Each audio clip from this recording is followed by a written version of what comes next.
Assalamualaikum warahmatullahi wabarakatuh. Shalom. Om Swastiastu, Namo Buddhaya. Salam sejahtera bagi kita semua. Kepada Bapak Jenderal terhormat, perkenalkan nama saya Mega Indaviani.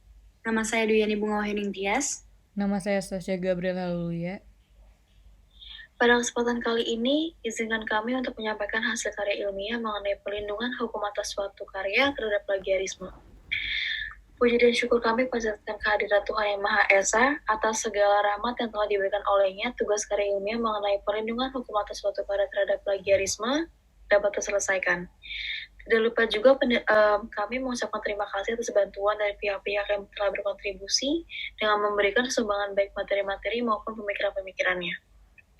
Karya ilmiah ini kami buat sebagai kewajiban untuk memenuhi tugas mata kuliah Bahasa Indonesia. Seiring dengan perkembangan zaman saat ini, terutama di era teknologi yang semakin canggih dan diciptakan untuk membantu memudahkan kehidupan manusia, khususnya dalam memenuhi kebutuhan informasi.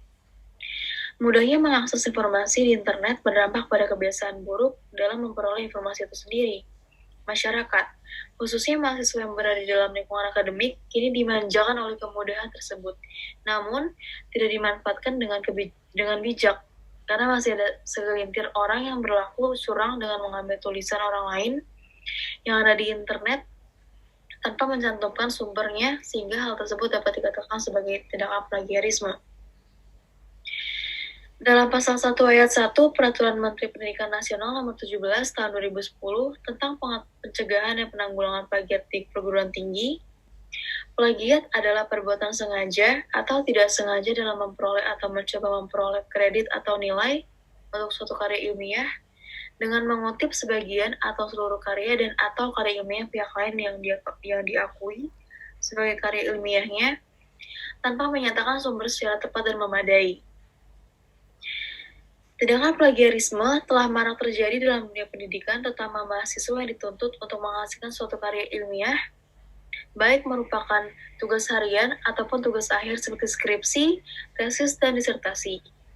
Menulis atau membuat karya tulis merupakan suatu kegiatan mengungkapkan sesuatu secara akurat, netral, dan berdasarkan bukti-bukti dari hasil penelitian. Namun sebaliknya dengan plagiarisme yang bertentangan dengan hal-hal tersebut. Menurut Sulistyo, tulisan plagiarisme tidak mengungkapkan kebenaran dan tidak berdasarkan informasi dan bukti yang akurat. Plagiarisme hanya menjebak tulisan atau karya tulis orang lain tanpa identitas penulis sebenarnya.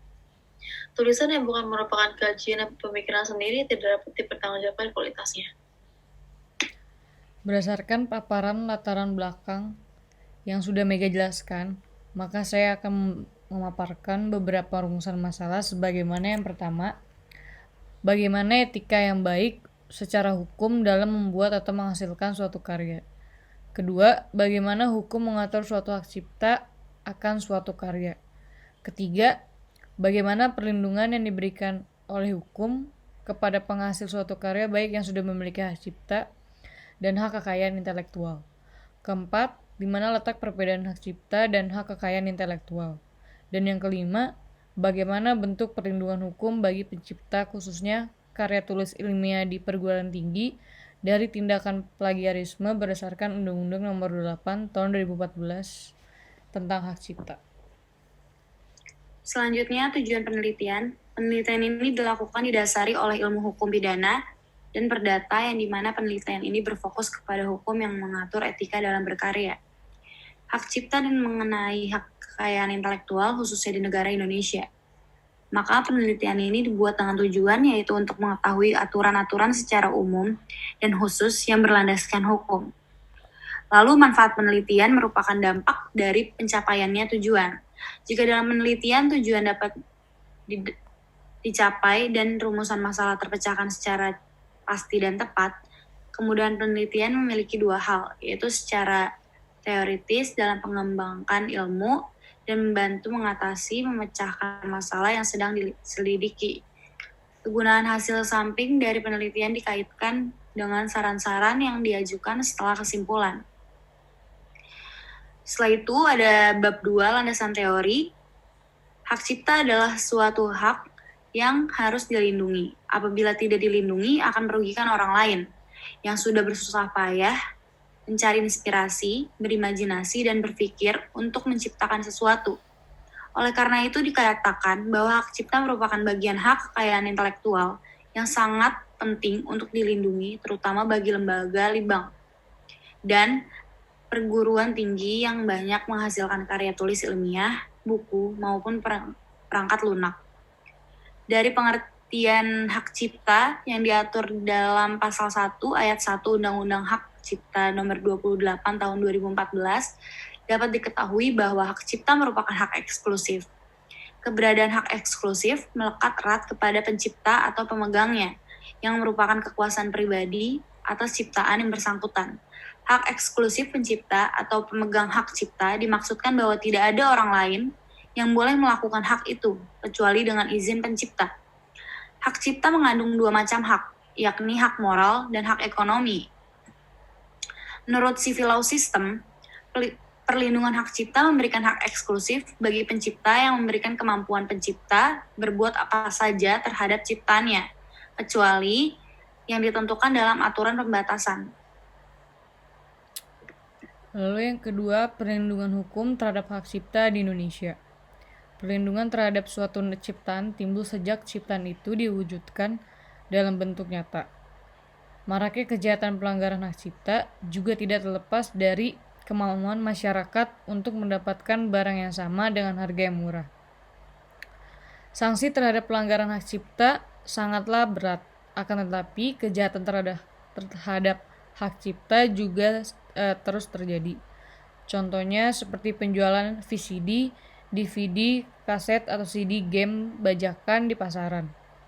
Hal tersebut dapat terjadi dikarenakan kurangnya kinerja aparat atau masih lambatnya instrumen hukum yang mengatur hak cipta tersebut. Hak cipta sebagai karya intelektual yang membedakan perlindungan hak cipta dengan hak kekayaan intelektual, yaitu bahwa hak cipta melindungi karya seni dan sastra dalam bentuk setiap perubahan atau perkembangan di dunia.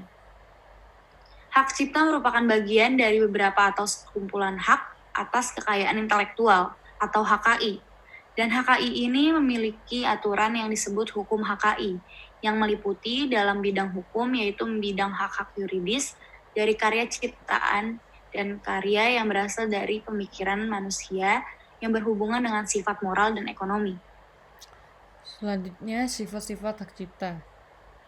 Sifat-sifat hak cipta ada 3. Yang pertama, hak cipta adalah hak eksklusif yang tercatat dalam Undang-Undang Nomor 28 Tahun 2014 mengenai definisi hak cipta, yaitu hak eksklusif karena hak cipta hanya diberikan oleh pemilik atau pemegang hak cipta.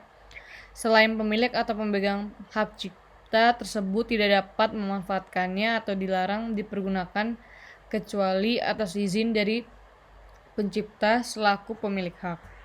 Yang kedua, hak cipta berkaitan dengan kepentingan umum. Kepentingan dalam bidang pendidikan, ilmu pengetahuan, kegiatan penelitian, dan pengembangan. Jika negara memerlukan, maka negara memerintahkan kepada pemilik hak cipta untuk diperbanyak atau diterjemahkan, atau pemilik hak cipta dapat mengizinkan kepada pihak lain untuk melakukannya. Dan yang ketiga, hak cipta dapat beralih dan dialihkan. Pengalihan dalam hak cipta memiliki 2 macam cara, yaitu yang pertama transfer, yaitu termasuk dalam pengalihan hak cipta berupa penggantian atau pelepasan hak kepada pihak atau orang lain. Dan yang kedua assignment, yaitu termasuk dalam pengalihan hak cipta yang diurai dari suatu pihak kepada pihak yang lainnya berupa persetujuan atau memberikan izin untuk pemanfaatan hak cipta dalam kurun waktu tertentu. Selanjutnya, pelanggaran hak cipta berawal mulai dari pihak lain melakukan hak eksklusif, pencipta atau pemilik hak cipta tanpa izin. Pelanggaran hak cipta juga bisa berupa plagiat yang melanggar hak moral pemilik atau pencipta berupa mengambil sebagian karya dan tidak mencantumkan nama penciptanya seolah-olah itu karya miliknya.